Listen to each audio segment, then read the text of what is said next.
What is up, everybody? You are now tuned in to the Silent Chaos podcast, hosted by yours truly. That is me, Mr. Adam Infante. I am coming at you again from my bedroom. I know last time I said I wasn't going to do that again, but the way things have been, crazy busy at work and just with life in general, I haven't been able to do a podcast. So I thought tonight, you know what? Tonight is better than any other night, so why not go out and try to do a podcast? So that's what I'm doing. I am going to try to talk for more than a minute. That I've been doing lately. It's only been a minute, and I want to do a full-on, podcast. Don't think we'll see how far I can go with this. Try to hit 10 minutes maybe. Haven't really talked that much by myself for 10 minutes straight. So like I said, this is going to be a learning process for everybody. But anyways, I hope you guys are having a tremendous night. It is Thursday. I am making this video because I want to introduce myself to the people who do not know me and who are just tuning into this, because like I said, this is going to be my first video that I actually post on YouTube. So let's see how this goes. It's just the beginning of something great. Not really sure where it's gonna go, but like I said, my name is Adam Infante. I am 32 years old. I have a 10-year-old son who is my world. He is why I do everything I do in my life is because of him. I work my butt off to give him the life that I didn't have growing up. My son is autistic. I am not afraid to admit that because I am proud as hell of that kid. He is a tremendous kid. He is one of the sweetest boys you'll ever meet. Maybe one day when he's over here, he might jump in front of the screen and say hello to everybody. But yeah, he is just, he's amazing. He's an amazing kid. And luckily he falls low on the spectrum autism. Most people don't realize he has the autistic until they really get to know him, and then they start seeing certain things that kind of show his autistic side. But we have high hopes for him that he really is going to be able to live a long, full, and healthy life as an adult on his own. That's I think is our biggest goal, is to have him live a long, healthy life. Although he is really healthy, I don't mean long healthy life and yes, he has health problems. I just meant just an aspect of being alone, and being able to be on his own. That's, I think, is my goal for him, is to have that type of life where he wouldn't have to necessarily rely on me or his mom to provide for him for the rest of his life. But a couple other things about me. To begin with, I am, as you can tell, a huge baseball fan. I bleed Angels red. Always have, always will. I remember being in Little League and going to Angel baseball games and watching them, on Sundays, lose most of the time, but that's what is a true fan is all about, is that through thick and thin, you are a fan of that team, and I always will be a fan of them. They're having a good season so far. Slipped up a little bit here and there, especially against those damn Yankees and Red Sox, but it's a learning process and it's a long season, but I'm still glad that, we're hanging in there, we're winning games, and we'll see how that goes. But definitely we'll be talking more baseball with some friends of mine, hopefully soon, to get them over here and to talk some baseball with them. That'll be really fun, and hopefully you guys will enjoy that. Another thing that I'm really passionate about, and I think the kind of thing that made me want to start a podcast, is wrestling. Yeah, I'm 32 years old and I still watch wrestling.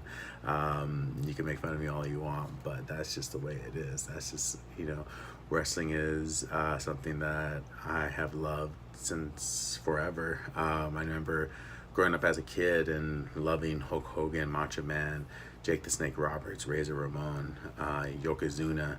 Although I didn't watch wrestling too much when I was younger, I think my mom kind of kept me away from it for some unknown reasons. I don't know. I never really asked her. I remember like Sunday mornings, they would have like the promo shows basically. And just watching The Undertaker talk was like, oh, wow, this is really cool. It wasn't until I was actually like 12 years old and my stepbrother was watching Raw or SmackDown, one of those, when I really seriously got introduced to wrestling. And I remember that my first real memory of wrestling was seeing Kane's pyro go off and I was hooked. I mean, if you know anything about wrestling and you know about Kane, his pyro was, and still, whenever they do it, is amazing. And he came out there, this larger than life figure came out, dark and, just looked like a total badass, and I was hooked, and then Kane was my favorite wrestler for a very long time. Um, you know, Now he's kind of, he's becoming a mayor. So that's kind of interesting. But yeah, I think my favorite wrestler of all time, I think, has to be reserved for Eddie Guerrero. Rest in peace. That guy, he was tremendous on the microphone. He was probably one of the best wrestlers to ever grace the mat. And I remember the day that he died. It was heartbreaking for me, especially as a Mexican, Mexican American, to be able to look up to somebody who you don't really see too many Mexicans on TV. You don't see too many Latinos on TV, and for him to have been able to win the world title, and to have beaten Brock Lesnar, which to this day it doesn't happen. It just doesn't happen very often, and so I was able to look up to him, and the Latino heat, yeah, it was stereotypical in some aspects of it, but he did it with pride, and he just went out there and gave it his all, and he was playing a character, but it was still a part of him. And when he passed away, that was really hard on me, just because it was just tough, me growing up without a father. And so I try to find in certain medias people to look up to, although that could be kind of a dangerous line to toe, to look up to people, to celebrities, because they're always going to let you fail. They're always going to let you down no matter what. But he was somebody that I felt like, through all the stuff he's gone through in his past, and there was, well documented, the drug use that he went through in his past, but it made me respect him more, because I believe that he worked his demons, and he exercised those demons, and for his life to be cut short was really hard. It was really hard to watch. That night when they announced he died, it was terrible. But yeah, so like I said, Eddie to me is my favorite of all time. There hasn't been a Mexican superstar like him since him.